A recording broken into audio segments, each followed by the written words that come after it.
Hello दोस्तों, welcome back to our YouTube channel deducer origin. दोस्तों आज फिर से लेके आए हैं निट क्रैश कोर्स के स्टेट ऑफ मैटर चैप्टर का दूसरा लेक्चर। इसके पिछले वाले वीडियो में हमने डिस्कस कर चुके थे पीवी इक्वल टू एनआरटी यानी आइडियल गैस इक्वेशन तक हमने डिस्कस कर चुका। अब उस आइडियल गैस इक्वेशंस के बाद वाले टॉपिक में डिस्कस कर लेंगे relation between molar mass and density. तो मोलर मास और डेंसिटी का जो रिलेशन आएगा ये आइडियल गैस से रिलेटेड आएगा। अब आइडियल गैस में आपने पढ़ रखा था P V equal to NRT, जहां पे पी होता था प्रेशर, भी होता था volume, N number of moles, R gas constant and T temperature. तो ये सारे इंक्लूडिंग होते थे।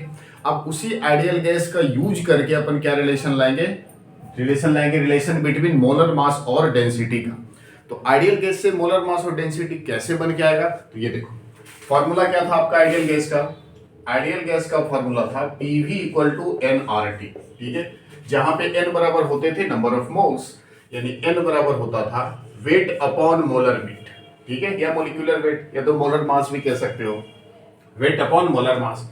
अब इसको लिख सकते हो ना पीवी n बराबर w बटा m, n को क्या लिख सकते हो आप w बटा m। तो यहां से कर दो पीवी इक्वल टू w बटा m इंटू आर टी, ठीक है बातें।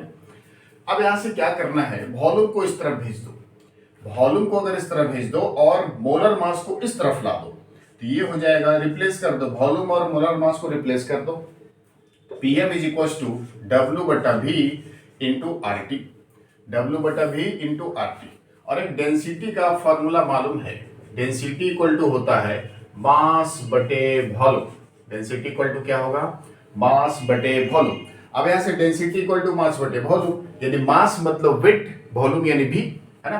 तो इसको डेंसिटी यानी डी इक्वल्स टू कर सकते हो ना डब्ल्यू बटा भी, मास बटे वॉल्यूम। अब यहां से ये लगा लो PM is equals to W बटा भी को अपन क्या कर दिए, डब्ल्यू बटा भी को अपन क्या कर दिए डी आर टी। तो यहां से मोलर मास का रिलेशन क्या निकला, PM equal to D R T. ये मोलर मास और डेंसिटी का रिलेशन यहां से आया कि अगर कोई गैस आपके पास है तो उस गैस के मोलर मास जितनी ज्यादा होगी डेंसिटी अपन उतनी भी ज्यादा कर सकते हैं। डेंसिटी ज्यादा मोलर मास ज्यादा, मोलर मास ज्यादा डेंसिटी ज्यादा।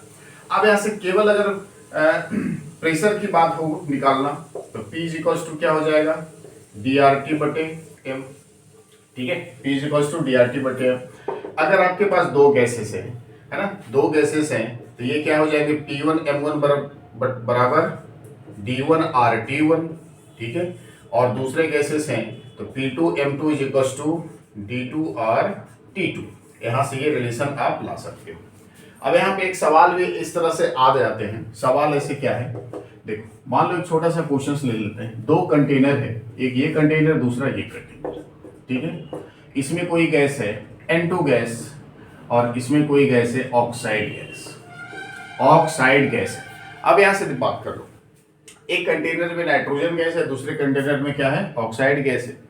अब यहां से नाइट्रोजन और ऑक्साइड गैस की इफ डेंसिटी, अगर दोनों की डेंसिटी सेम है, इफ डेंसिटी इज सेम, अगर दोनों की डेंसिटी सेम है, if density is same at 0 degree Celsius and 1 litre flask. 1 litre वाले फ्लास्क में क्या करो, 1 लीटर का फ्लास्क है उसमें नाइट्रोजन गैस को डालो, ऑक्साइड गैस को डालो। अब दोनों गैस की डेंसिटी को सेम रखो। मान लो सपोज दोनों गैस की डेंसिटी अगर आपके पास सेम है और फ्लास्क है 1 लीटर का, तो 0 डिग्री सेल्सियस पर अगर आपको क्या निकालना है, ऐसा सवाल आ जाए, then find the molar mass, क्या निकालना है, then find the molar mass of oxide gas. यहां से क्वेश्चन आ जाएगा कि आपको ऑक्साइड गैस का मोलर मास बताना है। तो कंटेनर 1 लीटर का फ्लास्क है, एक में नाइट्रोजन गैस दूसरे में ऑक्साइड गैस, दोनों की डेंसिटी सेम है 0 डिग्री सेल्सियस पर, 1 लीटर वॉल्यूम है दोनों गैसेस का। तो आपको बताना है कि मोलर मास कितना होगा ऑक्साइड गैस का। नाइट्रोजन का पर मोलर मास मालूम है कि नाइट्रोजन का मोलर मास 28 ग्राम होता है, ठीक है, N2 गैस का मोलर मास 28 ग्राम। अगर सिंगल नाइट्रोजन होता तो 14 और 2 नाइट्रोजन है यानी 28 ग्राम इसके मोलर मास होंगे। अब यहां से कर दो कि अगर फॉर N2 गैस के लिए लेना है, फॉर N2 गैस तो ये हो जाएगा Pm इक्वल टू DRT, और फॉर ऑक्साइड गैस के लिए अगर बात कर दो, ऑक्साइड गैस के लिए ये भी क्या हो जाएगा Pm इक्वल टू DRT, ठीक है। अब यहां से पहला इस नाइट्रोजन गैस को अपन क्या मान लिए, P1M1 DRT1, टेम्परेचर तो सेम है दोनों का, चलो D1RT1 P2M2 D2RT2, ठीक है, ऐसी बातें आएगी। अब नाइट्रोजन गैस की बात करेंगे, नाइट्रोजन गैस का, हाँ एक बात है और, at 1 atm pressure, at 1 atm pressure, pressure भी 1 atm है, तो 1 atm प्रेशर पर ये सिंपली हो जाएगा 1 atm इंटू मोलर मास में, तो इसको पहले डिवाइड कर लो, P1M1 बटे P2M2 बराबर D1RT1 बटे D2RT2, ऐसा कर सकते हो। अब यहां से वैल्यू लगा दो ऑक्साइड और इसका, तो नाइट्रोजन गैस का pressure 1 atm into nitrogen gas का मोलर मास 28 अपॉन P2, इसका भी 1 atm, इसके मोलर मास चाहिए equal to density same, R की वैल्यू same, temperature 0 degree Celsius same, ये भी डेंसिटी सेम, आर सेम और टेम्परेचर दोनों का सेम, ये दोनों कैंसिल हो जाएंगे, तो क्या बचे 28 अपॉन m, यानी m बराबर 28 ग्राम। तो जो ऑक्साइड गैस की मोलर मास होगी कितनी होगी, 28 ग्राम। सिंपली अगर प्रेशर सेम है तो डेंसिटी में भी कोई चेंज नहीं आएगा, है ना, दोनों की प्रेशर सेम है, density, pressure same, density same, R की वैल्यू कांस्टेंट, टेम्परेचर सेम, तो जो मोलर मास होंगे पहले गैस का उस दूसरे गैस के मोलर मास के इक्वल हो जाएंगे। तो आपको simply relation between molar mass and density की अगर बात होगी तो आपको ये फॉर्मूला क्या याद रखना होगा, Pm इक्वल टू DRT। जैसे जैसे गैस की मोलर मास इंक्रीज करेगी उस गैस का डेंसिटी भी इंक्रीज करेगा, मतलब उस गैस का मोलर मास जितना ज्यादा होगा तो डेंसिटी भी उतनी ही ज्यादा होगी। तो ये बातें आप ध्यान रखना, सिंपल है। चलो इसके बाद अपन अगले टॉपिक पे आते हैं जिसका नाम है Dalton's law of partial pressure. चाहो तो इसका नोट्स बना लो, ठीक है, स्क्रीनशॉट ले सकते हो। Dalton's law of partial pressure, तो डाल्टन्स लॉ क्या कहता है, डाल्टन्स लॉ का पार्शियल प्रेशर क्या कहता है, तो उसमें देख लेंगे। डाल्टन्स लॉ से क्वेश्चंस पूछे गए हैं नेट में, है ना, 2022 में सवाल आए हैं डाल्टन्स लॉ से। तो डाल्टन्स लॉ बस सिंपली ये बेसिकली क्लास में हमने डिस्कस कर चुके कि अगर किसी कंटेनर में एक गैस, दो गैस, तीन गैस, है ना, बारी बारी से one and more than one gas अगर रखो, ठीक है, तो सारे गैस का प्रेशर क्या हो जाते हैं, इक्वल हो जाते हैं। अब यहां से देखो partial pressure of Dalton's law, partial pressure of Dalton's law, Dalton's law का पार्शियल प्रेशर। डाल्टन्स लॉ बोला था कि अगर कोई गैस है तो सिंपली ये सारे के सारे आइडियल गैस से रिलेटेड है, जितने भी आपके फॉर्मूले हैं डाल्टन्स लॉ का, relation between molar mass and density का, आइडियल गैस का, सारे का फॉर्मूला वही आइडियल गैस से रिलेटेड बन के आएगा। तो डाल्टन्स लॉ में अगर बात कर ले तो डाल्टन्स लॉ बोला था कि अगर किसी कंटेनर में, मान लो ये कंटेनर है, ठीक है, ये कंटेनर, इसमें दो या दो से अधिक गैस रखे हो, क्या क्या रखे हो, नाइट्रोजन भी रखे हो, ऑक्सीजन भी रखे हो, मान लो हीलियम भी रखे हो, ठीक है, हीलियम भी रखे हो, नाइट्रोजन है, ऑक्सीजन है, हीलियम है। तो अगर मान लेते हैं कि नाइट्रोजन गैस का जो प्रेशर है P1 है, ऑक्सीजन गैस का प्रेशर P2 है और हीलियम गैस का प्रेशर P3 है, तो टोटल प्रेशर क्या होगा, टोटल प्रेशर हो जाएगा, टोटल प्रेशर क्या होंगे इस कंटेनर के total pressure, pressure of nitrogen plus pressure of oxygen plus pressure of helium. यानी यही है डाल्टन्स लॉ कि किसी का अगर पार्शियल प्रेशर निकालना है, टोटल प्रेशर निकालना है, सारे गैस का अलग अलग प्रेशर अगर दे रखेगी, तो अगर प्रेशर आपको निकालना होगा टोटल प्रेशर, तो सारे गैस के प्रेशर को ऐड कर दो। लेकिन अगर किसी एक गैस का प्रेशर चाहिए होगा, ध्यान दो, अगर किसी एक गैस का प्रेशर चाहिए होगा इस कंटेनर में, तो उसके लिए मोल फ्रैक्शन से रिलेटेड वैल्यू आता है सारी आइडियल गैस को रिलेटेड करके, ठीक है। तो देखो यहां से बात कर लो, PV इक्वल टू NRT होता है फॉर्मूला, PV इक्वल टू क्या होता है, NRT।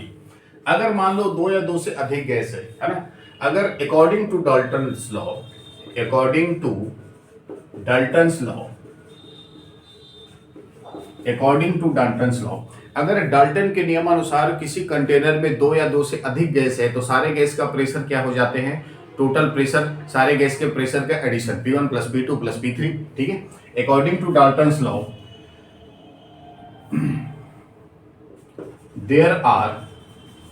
there are three gases in a container, then total pressure is, total pressure क्या होंगे, P1 plus P2 plus P3 dot dot dot dot dot, ठीक है। दो या दो से अधिक गैसेस होंगे तो सारे गैस का pressure P1 plus P2 plus P3, यानी P इक्वल टू, यहां से जैसे देखो P भी इक्वल टू nRT, तो P बराबर क्या हो जाएगा, nRT बटा V, बोलो होगा nRT बटा V।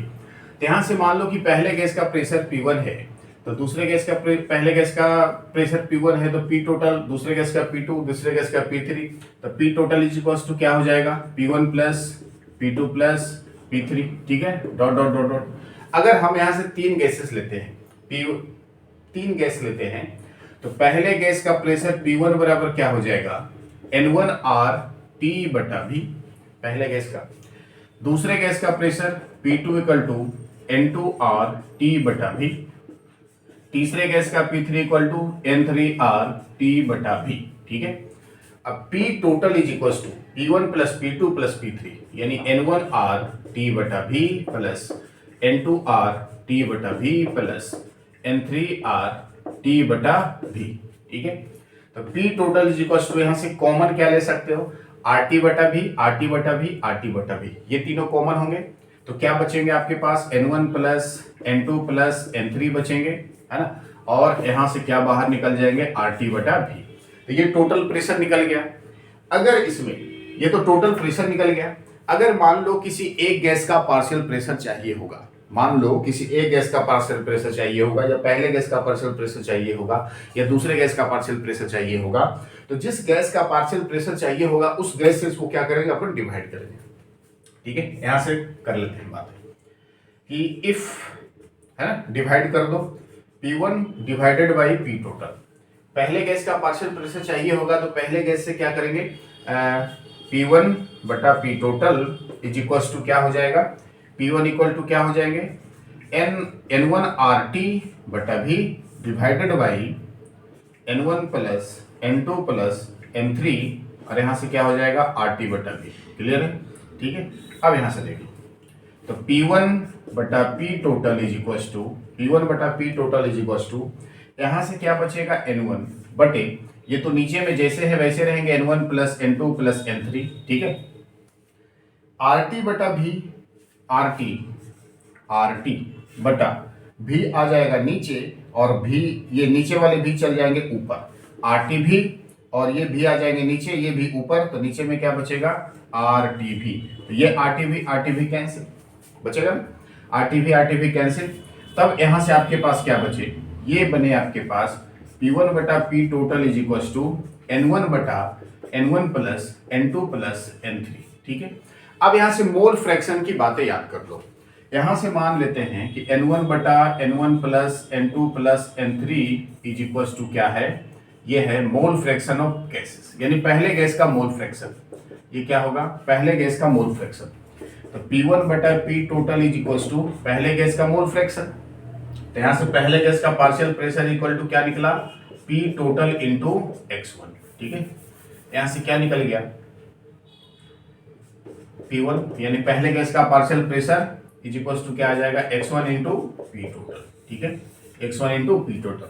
और यहां से ये नीट वाला ने सवाल किया है, तो पहले गैस का पार्शियल प्रेशर, पहले गैस का मोल प्रभाज इंटू कुल प्रेशर। अब यहां से अगर दूसरे गैस का पार्शियल प्रेशर लिखना चाहो, तो दूसरे गैस का पार्शियल प्रेशर क्या होगा, x2 into P total, x2 into P total. अब तीसरे गैस का पार्शियल प्रेशर क्या हो जाएगा, P3 is equal to x3 into P total, ठीक है, x3 इंटू P टोटल। तब यहां से किसी भी गैस का पार्शियल प्रेशर आप निकाल सकते हो डाल्टन्स लॉ के नियम अनुसार। अगर किसी कंटेनर में दो या दो से अधिक गैसेस का मिक्सचर है, 2 and more than 2 गैसेस का मिक्सचर है, तो आप किसी एक गैस का पार्शियल प्रेशर चाहिए होगा, तो सबसे पहले आपको क्या निकालना होगा, सबसे पहले निकालना होगा सारे कुल प्रेशर, और जिस गैस का पार्शियल प्रेशर चाहिए होगा उस गैस का मोल फ्रैक्शन, और उसके बाद यहां से मल्टीप्लाई डिवाइड करके आप यहां से आंसर को निकाल सकते हो। क्लियर है, तो ये था आपका partial pressure of Dalton's law. यहां से रिलेट करके क्वेश्चंस आया है, जैसे ये फार्मूला, इस फार्मूले को ध्यान देना, P टोटल है ना, P1 बराबर x1 इंटू P टोटल, यहाँ से ये पार्शियल प्रेशर है पहले गैस का, इस फॉर्मूले के बारे में पूछा गया है सवाल। अब कौन सा सवाल आया है, कैसे आया, सारे क्वेश्चंस को अपन करवाएंगे। चाहो तो आप इसको स्क्रीनशॉट ले लो, फिर इसको मिटा लें।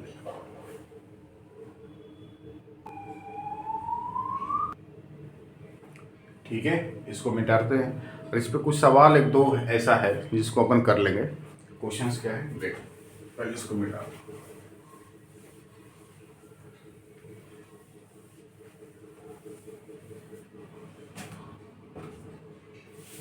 छोटा सा सवाल इस प्रकार से आएगा। क्वेश्चंस है at 0 degree Celsius, at 0 degree Celsius,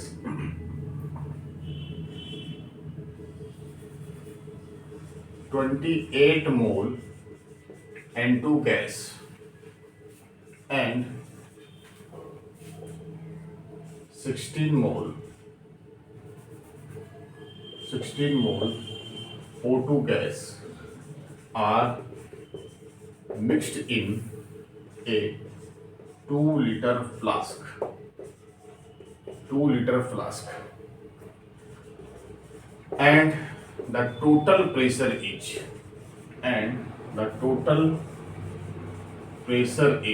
container is 600 atm. Total pressure of container is 600 atm. Then find the partial pressure.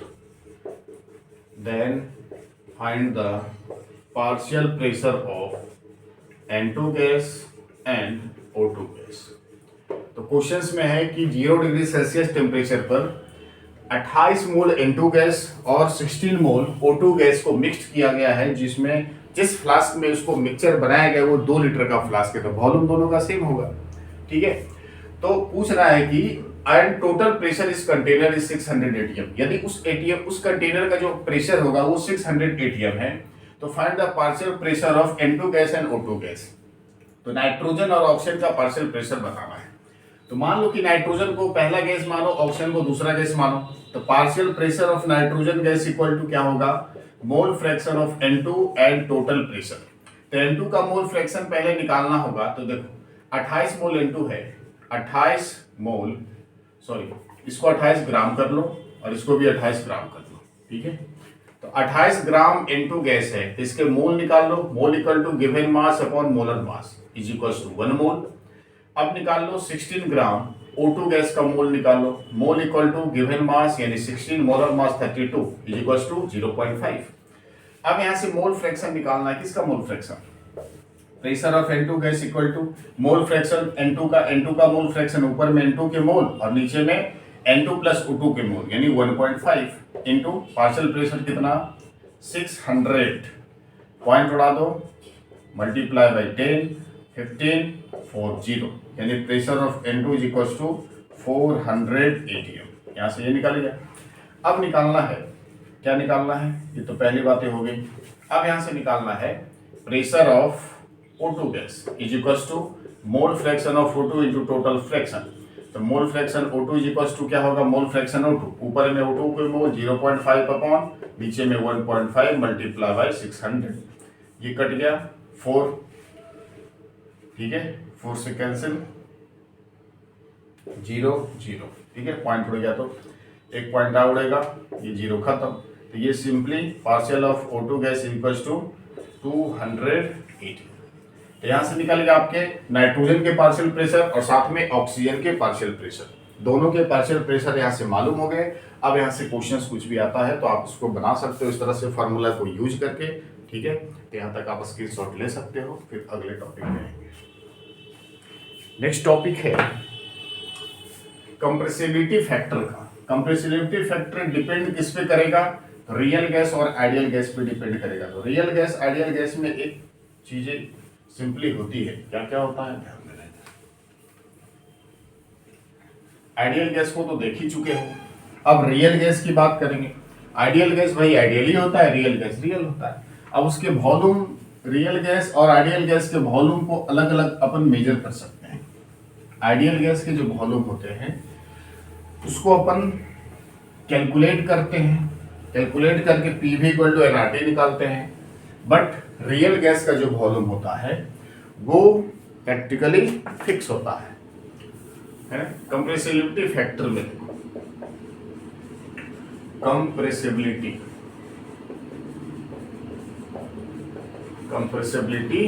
Factor, अब यहां से कंप्रेसिबिलिटी फैक्टर को इंडिकेट करेंगे जेट से। किससे करेंगे? जेट से इंडिकेट करेंगे। इसमें पहले रियल और आइडियल गैस की बातें कर लेंगे। Ideal gas versus real gas, ठीक है, ideal gas versus real gas. अब आइडियल गैस के बारे में पता है कि आइडियल गैस इक्वल टू होता है पीवी इक्वल टू एनआरटी, ठीक है। और आइडियल गैस जो होते हैं वो इसकी जो वॉल्यूम होते हैं ना, वॉल्यूम इज कैलकुलेटेड, इसकी वॉल्यूम को अपन कैलकुलेटेड करके निकाल सकते हैं, लेकिन इसकी जो वॉल्यूम होती है वॉल्यूम इज फिक्स्ड। इसकी वॉल्यूम कैसी होती है? रियल गैस की फिक्स्ड वॉल्यूम होती है। अब यहां से दूसरी बात है, कोई भी रियल गैस आइडियल गैस के जैसा बिहेव करेगा। रियल गैस यानी भी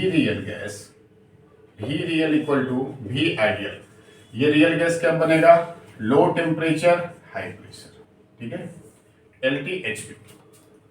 लो टेम्परेचर और हाई प्रेशर पर जो रियल गैस होंगे कैसा बिहेव करेंगे? ये आइडियल गैस के जैसा बिहेव करेंगे। अब ये कंप्रेसिबिलिटी फैक्टर की बात कर लो तो Z बराबर 1 हो सकता है। Z बराबर 1 कब हो सकता है? कंप्रेसिबिलिटी फैक्टर 1 के बराबर भी हो सकते हैं। अगर 1 के बराबर नहीं हुए तो क्या हो सकते हैं? किसी भी गैस का कंप्रेसिबिलिटी फैक्टर 1 के इक्वल हो सकता है। अगर वो 1 के इक्वल नहीं होगा तो क्या होगा? 1 से कम होगा या 1 से ज्यादा होगा, 1 से लेस होंगे या 1 से ग्रेटर होंगे। तो अगर Z बराबर 1 आ जाए तो भी रियल इक्वल टू भी आइडियल के जैसा बिहेव करेगा। अगर Z 1 के बराबर आ जाए तो रियल गैस किसके जैसा बिहेव करेगा? आइडियल गैस के जैसा बिहेव करेगा। लेकिन अगर Z का मान 1 से कम आ जाए, ठीक है, Z का मान 1 से कम आ जाए तो ये भी रियल गैस ग्रेटर होंगे भी आइडियल गैस से, ठीक है। Z की वैल्यू 1 से लेस आएगी, यानी सिंपली कर सकते हैं ये दोनों एक जैसा बिहेव नहीं करेगा। ये भी अगर आ जाए भी रियल इसके जैसा भी आइडियल के जैसा बिहेव नहीं करेगा, लेकिन होगा क्या? अब देखो, अगर भी रियल Z ग्रेटर देन 1 आ जाए तो Z अगर ग्रेटर देन 1 से आएगा तो ये पॉजिटिव डेविएशन शो करेगा, पॉजिटिव डेविएशन शो करेगा। और ये कैसा करेगा? नेगेटिव डेविएशन शो करेगा, नेगेटिव डेविएशन शो करेगा, ठीक है। Z greater than 1 then gases will be show the positive deviation, and then Z less than 1 the gases will be show negative deviation। अब दूसरी बात है, जब Z 1 के बराबर आएगा तो भी रियल बटा भी आइडियल, Z बराबर 1 आएंगे तो भी रियल बटे भी आइडियल। Z अगर लेस ग्रेटर देन 1 आएंगे, Z ग्रेटर देन 1 आएगा तो क्या होगा? यहां से PV ग्रेटर देन NRT, ठीक है। अगर Z लेस देन 1 आएगा तो PV लेस देन NRT। दो बातें याद रखना, Z 1 से अगर अधिक आएगा तो PV ग्रेटर देन NRT, और Z लेस देन 1 आएगा तो PV greater than NRT। Pressure into volume दोनों का मल्टीप्लिकेशन, NRT का मल्टीप्लिकेशन अगर इसका वैल्यू ज्यादा है इसकी तुलना में, तो Z एक से ज्यादा वैल्यू होगा तो Z लेस ग्रेटर देन 1 यानी पॉजिटिव डेविएशन। अगर PV इसकी वैल्यू कम है, इसकी वैल्यू अगर कम होगी तो NRT से कम होगी, यानी इसकी वैल्यू 1 से कम होगी। अगर 1 से कम होगा तो कैसा शो करेगा? Negative deviation. तो ये बेसिकली बात है कंप्रेसिबिलिटी फैक्टर का, नेगेटिव और पॉजिटिव डेविएशन शो करता। और क्वेश्चंस आपके पूछे गए हैं नेट 2019 में। क्या सवाल आए हैं आप देख सकते हो क्वेश्चंस बैंक में। It's very simple, compressibility factor, ठीक है। अब इसमें बात आती है कि क्वेश्चंस क्या क्या पूछा जाता है, क्वेश्चंस क्या क्या पूछा गया है। तो पहले आप इसका चाहो तो स्क्रीनशॉट ले लो, फिर इसमें अपन डिस्कस कर लेंगे क्या क्या सवाल आया है अभी तक और क्या क्या इसमें।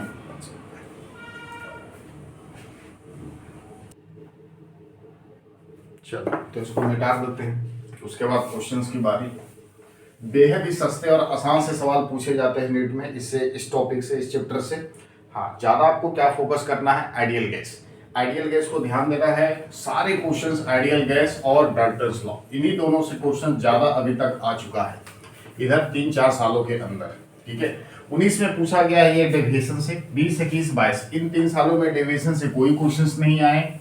इन 3 सालों में जो भी सवाल आया उसमें सवाल क्या क्या आया, आइडियल गैस इक्वेशन से आया और साथ ही साथ आपके डाल्टन्स लॉ से आए। लेकिन उसमें सबसे ज्यादा जो संभावनाएं बनती है क्वेश्चंस की, है ना, वो आइडियल गैस इक्वेशन से बनती है। तो वो क्वेश्चंस क्या है जो पूछा गया है, सवाल अपन डिस्कस करते हैं।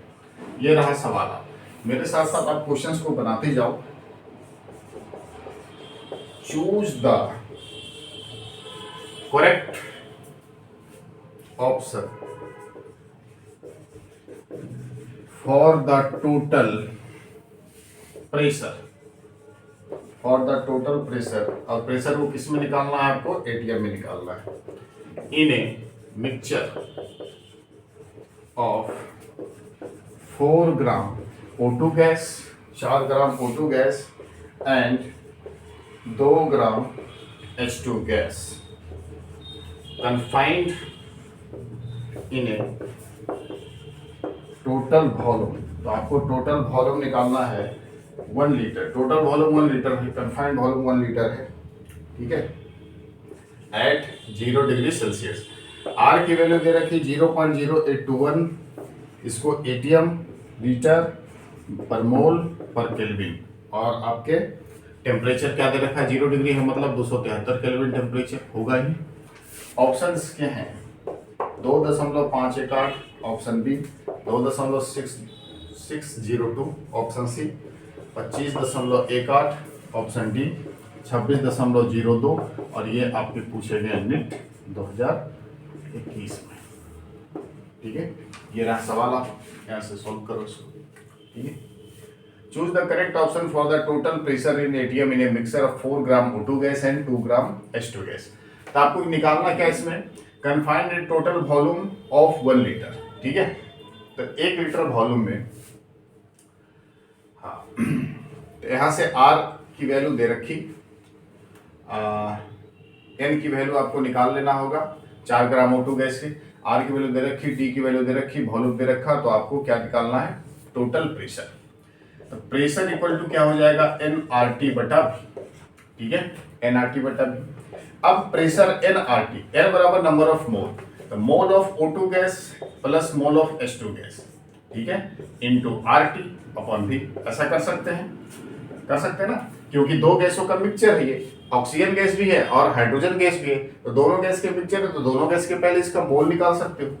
तब देखो 4 ग्राम O2 गैस का मोल क्या होगा, मोल बराबर गिवन मास अपॉन मोलर मास। Given mass 4, molar mass 32, 1/8। ठीक है, अब इसके बाद क्या है, 2 gram H2 gas. 2 gram H2 gas का क्या हो जाएगा, mass equal to given mass upon molar mass equal to आ जाएगा 1 मोल। ठीक है, 1 + 0.8, इसको जब कैलकुलेट करोगे 1/8 + 1 यानी आ जाएगा 8, 1 + 8 9/8, मोल आ जाएगा 9/8, 9/8, 8 आ जाएगा नीचे, R की वैल्यू 0.0821 है ना, इंटू 273 इंटू वॉल्यूम 1 लीटर। अब इसको जब कैलकुलेट करोगे तो प्रेशर इज इक्वल टू कितना आ जाएगा, कैलकुलेशन करने के बाद प्रेशर इज इक्वल टू आ जाएगा 25 इंटू 25.18। ये आपके सी नंबर ऑप्शन आपके करेक्ट है। ठीक है, जब इसको कर लोगे तो ये वैल्यू कुछ आ जाएगा। ठीक, दूसरा सवाल क्या है, इसको मिटा देंगे तो दूसरा क्वेश्चन कर लेंगे।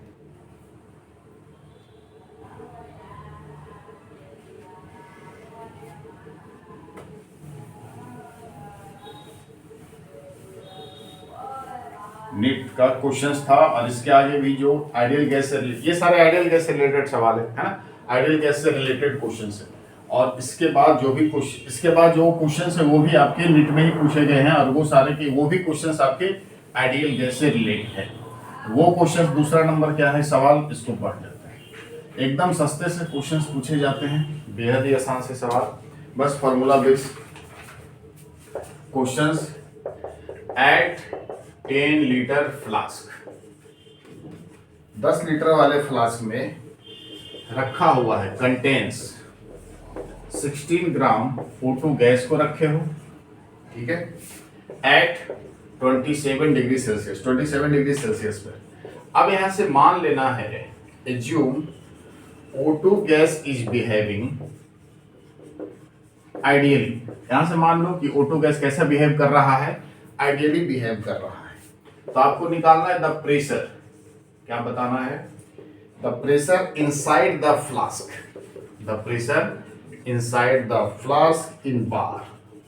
अब अगर बार में वैल्यू आएगी तो R बराबर क्या लोगे, 0.0831 लोगे, बार लीटर 80 सॉरी लीटर -1 और केल्विन -1। जहां पे टेम्परेचर तो 27 डिग्री है प्लस 273 ऐड कर दोगे तो सिंपली 300 केल्विन आ जाएगा। 273 ऐड करोगे तो कितना आ जाएगा, 300 केल्विन। इसके ऑप्शंस दे रखे, ऑप्शंस क्या दे रखा, 2.5 ए नंबर पे, बी नंबर में दे रखा ये, सी नंबर में 49.8 और डी नंबर में 4.9। और ये क्वेश्चंस आपके पूछे गए नीट 2022 में। नीट 2022 का सवाल है, एकदम सस्ते से देखो। इसमें भी आपको क्या बताना है, प्रेशर बताना है, ठीक है। तो आइडियली गैस का प्रेशर पी भी इक्वल टू एनआरटी, जहां पे प्रेशर अगर चाहिए तो पी बराबर एनआरटी बटा बी, ये लगेगा पी बराबर एनआरटी बटा बी। तो यहां से कर दो पी भी इक्वल टू एनआरटी, जहां पे पी बराबर क्या हो जाएगा, एनआरटी बटा बी, पी बराबर एनआरटी बटा बी। अब यहां से आर की वैल्यू दे रखी, टी की वैल्यू दे रखी, आपको नंबर ऑफ मोल्स चाहिए होगा। तो 64 ग्राम O2 में मोल कितना हो जाएगा, मोल बराबर given mass upon molar mass equal to 2 mole, ठीक है। 64 ग्राम O2 मोल कितने, 2 मोल आएंगे।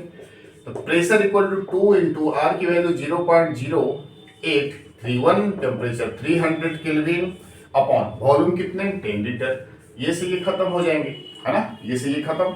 अब इसको मल्टीप्लाई कर लो, 3 दूनी 6, तो प्रेशर इक्वल टू 6 8, उसके बाद 49 1 2 3, फिर एक और 0 1 2 3 4 1 2 3 4, यानी P बराबर 4.9860, यानी प्रेशर इज इक्वल टू 4.9 बार। ये आपके right answer D number.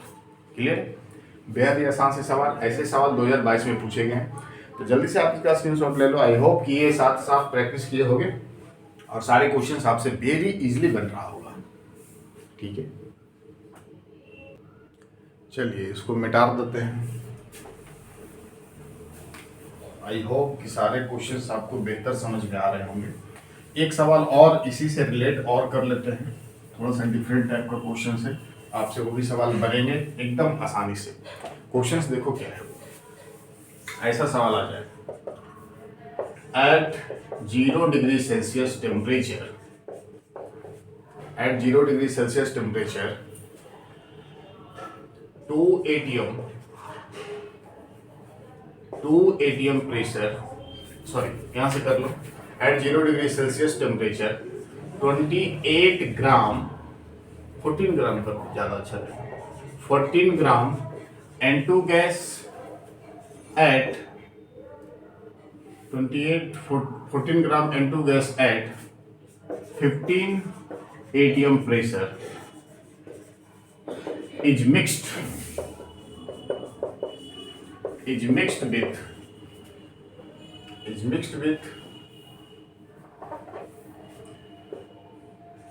32 gram sulfide gas at 50 atm pressure, at 50 atm pressure in 10 liter flask.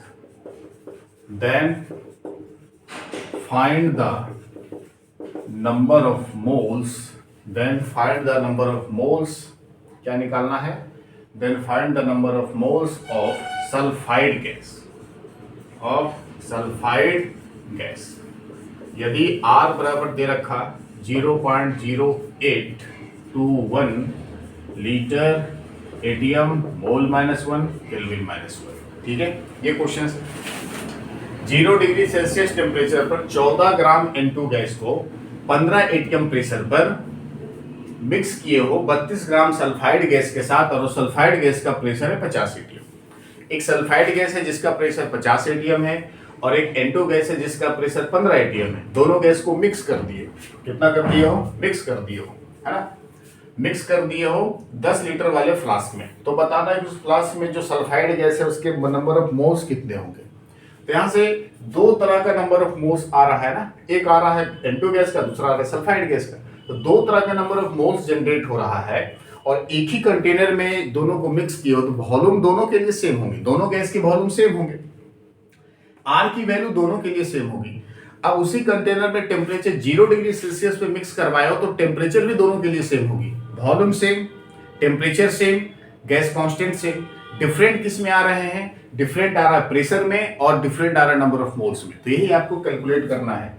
तो अगर मान लो ये इक्वेशन है PV इक्वल टू nRT, इसी क्वेश्चन पे अपन फाइंड आउट करेंगे PV इक्वल टू nRT। तो यहां से दे रखा 14 ग्राम N2 गैस है ना, तो 14 ग्राम N2 गैस का मोल निकालो, mole of N2 gas, mole of N2 gas, number of mole of N2 gas, ऐसे करो। Mole of N2 gas equal to given mass upon molar mass, 14 upon 28 is equal to 0.5 mole. इसकी 0.5 मोल आ जाए। अब इसके लिए R की value 0.0821 दे रखी, temperature की वैल्यू दे रखी 0 डिग्री सेल्सियस मतलब 273 केल्विन, और इसके वॉल्यूम भी दे रखे 10 लीटर। उसके बाद ये पहली बातें हुई। दूसरी बातें क्या है? सल्फाइड गैस की। सल्फाइड का मोल अपन पता नहीं, मोल इसका निकालना है। सल्फाइड गैस का मोल आपको चाहिए। सल्फाइड गैस का मोल इक्वल टू व्हाट, और सल्फाइड गैस का जो गैस कांस्टेंट है 0.0821 दे रखा, टेम्परेचर भी इसका 273 केल्विन होगा, और वॉल्यूम भी ये भी 10 लीटर वाले कंटेनर में इसको मिक्स कर रहे हो, ठीक है। तो यहाँ से इसका मोल निकालना है, तो सिंपली इसको कर सकते हैं ना। अगर इसको पहला गैस माने, इसको दूसरा गैस माने, पहला गैस दूसरा गैस, ये हो जाएगा P1 V1 बटे P2 V2 बराबर N1 RT बटे N2 RT। अब यहां से P1 यानी पहले गैस का प्रेशर कितना दे रखा, इसका प्रेशर है 15 एटीएम, और इसका प्रेशर है P1, और P2 इसका प्रेशर है कितना 50 एटीएम, ठीक है। तो इसका 15 इंटू वॉल्यूम कितना 10 upon P2 50 volume 10 equal to N1 यानी पहले गैस का N1 कितना, नाइट्रोजन का 0.5 इंटू R की वैल्यू सेम, T की वैल्यू सेम अपॉन N2 इसका चाहिए, R की वैल्यू सेम, T की वैल्यू सेम, RT खत्म, 10 खत्म, क्या बच गए? क्रॉस मल्टीप्लिकेशन करो तो 15 into N2 is equal to 50 into 0.5, तो N2 इज इक्वल टू 50 गुने 0.5 अपॉन 15। तो कितने से कटेंगे? ये खत्म, ये खत्म, 5 दिया 15, तो N2 बराबर 5/3 यानी N2 बराबर कितना आ जाएगा 1.66 मोल, ठीक है। तो सल्फाइड गैस का मोल कितने निकल गए 1.66। सल्फाइड गैस का मोल्स आ गया 1.66। ऐसा सवाल आ जाए तब उसको कर सकते हो वेरी इजीली। स्क्रीनशॉट लेना चाहो ले सकते हो, प्रैक्टिस कर सकते हो, ठीक है। अगले सवाल पे आते हैं जो रिलेट है डाल्टन्स लॉ से। क्या है क्वेश्चंस, उसको भी अपन कर लेंगे।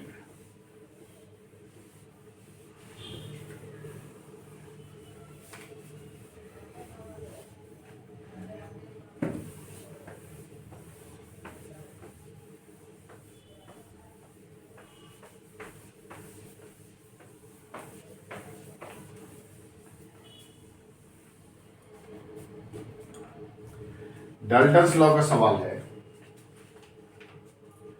क्वेश्चंस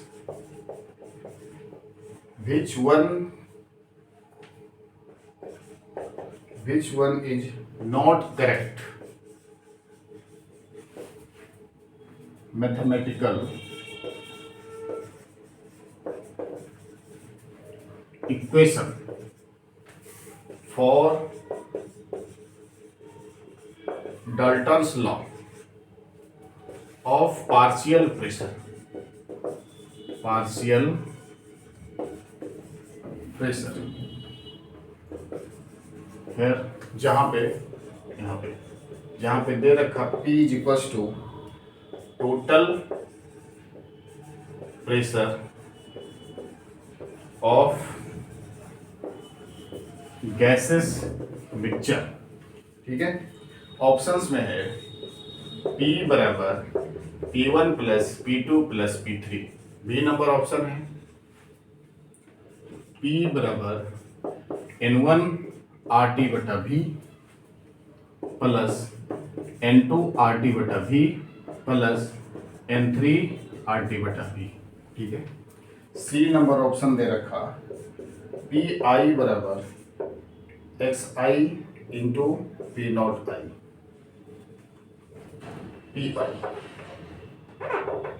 PI बराबर इनिशियली की बात हो रही है, जहां पे PI equal to partial pressure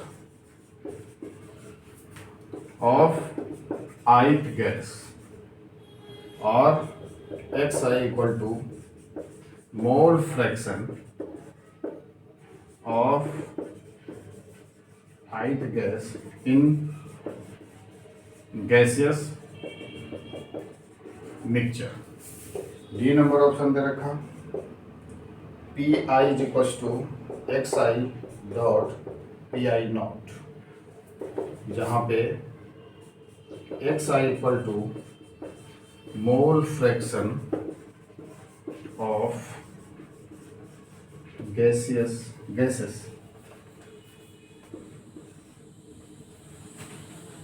mole fraction of gases इन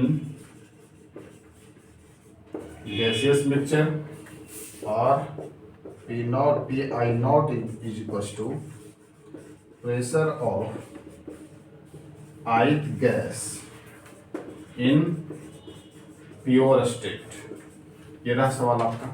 ठीक है, और ये क्वेश्चंस आए हैं नीट 2022 में। which one is not correct mathematical equations for Dalton's law? Dalton's law से रिलेटेड जो डाल्टन्स लॉ का आप मैथमेटिकल इक्वेशन निकाले हो ना, उसके रिलेट करके कौन सा एक करेक्ट नहीं है। तो डाल्टन्स लॉ के बारे में आप जानते हो कि किसी कंटेनर में दो या दो से अधिक गैसेस को आप मिलाए हो, तो सारे गैस का जो प्रेशर होता है वो टोटल गैस के प्रेशर का एडिशन होता है, यानी P total is equal to P1 plus P2 plus P3, है ना। तो P1 plus P2 plus P3 ये तो सही है, ए नंबर ऑप्शन। अब P1 इक्वल टू होता है N1 RT बटा V, P2 equal to N2 RT बटा V, P3 equal to N3 RT बटा V। तो P बराबर P1 यानी N1 RT बटा V, N2 RT बटा V, N3 RT बटा V। तो डाल्टन्स लॉ के मैथमेटिकल कैलकुलेशन इक्वेशन में बी नंबर भी ऑप्शन सही है, ए नंबर भी ऑप्शन सही है। आपको चूज क्या करना है कि नॉट करेक्ट, कौन सा करेक्ट इसमें नहीं है। तो सी नंबर ऑप्शन पे आ जाओ, PI बराबर XI इंटू PI। ठीक है, जहां पे अगर पहले प्रेशर की बात कर लो तो यहाँ पे ऐसा कुछ क्वेश्चन आया था, P1 equal to x1 into P total आया था, P2 equal to x2 into P total. ठीक है, जहां पे x1 होता था पहले गैस का मोल फ्रैक्शन। अगर यहाँ पे I की बात आई यानी I गैस का अगर प्रेशर चाहिए तो I गैस का मोल फ्रैक्शन तो सही है, I गैस का मोल फ्रैक्शन, लेकिन यहाँ पे PI है तो ये I गैस का पार्शियल प्रेशर नहीं होगा, ये आपके करेक्ट नहीं है। तीसरे में आ जाओ, यानी PI बराबर partial pressure of ith gas, ये पार्शियल प्रेशर नहीं हो सकता, यहाँ पे टोटल प्रेशर होना चाहिए। यहाँ पे कौन सा प्रेशर होना चाहिए? टोटल प्रेशर होना चाहिए, लेकिन यहाँ पे ऑप्शंस में क्या दे रखा? पार्शियल प्रेशर ऑफ गैस, ये करेक्ट नहीं होगा, सी नंबर करेक्ट नहीं होगा। डी नंबर पे ऑप्शन पे आ जाओ, PI बराबर XI इंटू PI नॉट, यानी पहले गैस का मोल फ्रैक्शन, यानी I गैस की बात आ रही है प्रेशर का, तो I गैस का मोल फ्रैक्शन ये तो करेक्ट है, लेकिन PI नॉट यानी प्रेशर ऑफ ith गैस, यानी I गैस का प्रेशर, यानी जितना ith गैस मतलब इनफाइनाइट, मान लो कि I का मतलब इनफाइनाइट है, तो इनफाइनाइट गैस का प्रेशर यानी कुल प्रेशर यानी टोटल प्रेशर, तो ये टोटल प्रेशर के लिए करेक्ट है। ith गैस का प्रेशर, ith को मान लो अगर इनफाइनाइट गैस तो PI यानी इनफाइनाइट गैस का प्रेशर टोटल प्रेशर, तो PI equal to PI not मतलब प्रेशर ऑफ ith गैस, यानी इनफाइनाइट तक का total pressure in pure state, अगर वो गैसियस स्टेट में होगा तो in pure state pressure of ith gas. तो ये बोलो ये दोनों तीनों एक ही है ना। तो ये भी ऑप्शन इस डाल्टन्स लॉ के अकॉर्डिंग ये भी सत्य है, ये भी सत्य है, ये भी सत्य है। तो कौन सा गलत ऑप्शन है? तो सी नंबर। तो आपको चूज करना है कि which one is the not correct. इसमें 4 इक्वेशंस में कौन सा इक्वेशन करेक्ट नहीं होगा? तो सी नंबर इक्वेशन करेक्ट नहीं होगा। तो यही सवाल था आपके नेट 2022 में। आई होप कि सारे क्वेश्चंस आपको बेहतर समझ में आया होगा, आप बेहतर प्रैक्टिस कर रहे होगे और एक एक क्वेश्चंस का जवाब आप बेहतर और अच्छे ढंग से आप वहां पे दोगे। क्लियर है? ये वीडियो आपको कैसा लगा कमेंट करके जरूर बताएं। चैनल पे नए तो सब्सक्राइब जरूर करें, वीडियो को शेयर करें अपने दोस्तों के साथ और लाइक करें। धन्यवाद। जय हिंद, टेक केयर, बाय।